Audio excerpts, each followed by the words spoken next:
Novelist, Thrissur literary ഫോറത്തിന്റെ പ്രസിഡന്റും സാഹിത്യ സാംസ്കാരിക കേന്ദ്രത്തിന്റെ വൈസ് ചെയർമാനും ഹോൺബിൾ പബ്ലിക്കേഷൻസിന്റെ ചീഫ് എഡിറ്ററുമായ ശ്രീ കെ ഉണ്ണികൃഷ്ണനെ ആദരങ്ങളോടെ ക്ഷണിക്കുന്നു.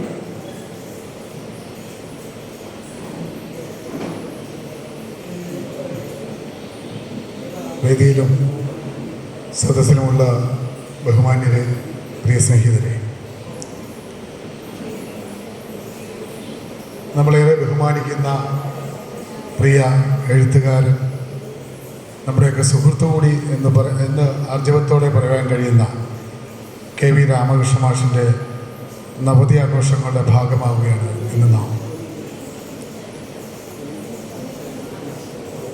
ഈ നവതിയുടെ ആഘോഷങ്ങളുടെ ഏറ്റവും വലിയ പ്രത്യേകതയായിട്ട് എനിക്ക് തോന്നിയിട്ടുള്ളത് കെ വി ആർ എന്ന എഴുത്തുകാരൻ്റെ രചനാ ലോകങ്ങളെ ആധികാരികമായി വിലയിരുത്തുന്ന സമഗ്രമായ സംവാദമാണ് ഈ വേദിയിൽ നടന്നുകൊണ്ടിരിക്കുന്നത് എന്നുള്ളതാണ്. ഒരുപക്ഷെ ഒരു എഴുത്തുകാരന് നമുക്ക് നൽകാൻ കഴിയുന്ന, സമൂഹത്തിന് നൽകാൻ കഴിയുന്ന ഏറ്റവും വലിയ നവതി സമ്മാനവും അതുതന്നെയാണ്. അത്രയധികം സാഹിത്യ സംഭാവനകൾ, രചനകൾ നമ്മുടെ സാഹിത്യത്തിൽ നൽകിയ മഹാനായ ഒരു എഴുത്തുകാരൻ. ആ എഴുത്തുകാരൻ എന്ന് പറയുമ്പോൾ തന്നെ അദ്ദേഹം നമ്മുടെ സ്നേഹിതൻ കൂടിയാണ്, ഒരർത്ഥത്തിൽ വഴികാട്ടിയുമാണ്. അങ്ങനെ എല്ലാ അർത്ഥത്തിലും നമ്മുടെ ജീവിതത്തിൽ, നമ്മുടെ സാഹിത്യത്തിൽ നിറഞ്ഞു നിൽക്കുന്ന കെ വി ആറിൻ്റെ നവതിക്ക് നമുക്ക് കൊടുക്കാൻ നൽകുന്ന ഏറ്റവും നല്ല ഈ സമ്മാനം, അദ്ദേഹത്തിൻ്റെ രചനകളിലൂടെയുള്ള ഈ സഞ്ചാരം, അത് തന്നെയാണ് എന്ന് ഞാൻ ഉറച്ചു വിശ്വസിക്കുന്നു.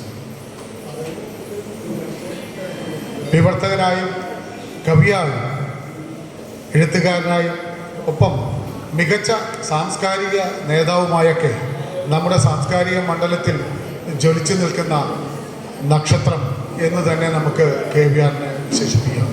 ഒരുപക്ഷെ കെ വി ആറിൻ്റെ കാലഘട്ടത്തിൽ അദ്ദേഹത്തോടൊപ്പം സഞ്ചരിച്ചു, അദ്ദേഹത്തെ കണ്ടു, സംസാരിച്ചു, സംവദിച്ചു എന്തു പറയാൻ തക്ക ഭാഗ്യമുണ്ടായതിൽ അഭിമാനമുണ്ട്, സന്തോഷമുണ്ട്.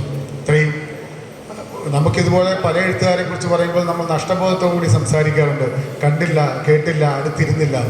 ആ ഒരു വേദന മാറുവാൻ ഇപ്പോൾ നമുക്ക് സാധിക്കുന്നത് കെ വി ആറിൻ്റെ ഈ സമീപത്തിലൂടെയാണ്.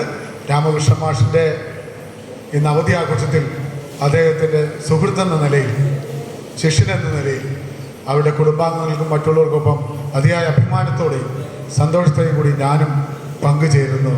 എല്ലാ നവതി ആഘോഷങ്ങളും പ്രണാമങ്ങളും. നന്ദി, നമസ്കാരം.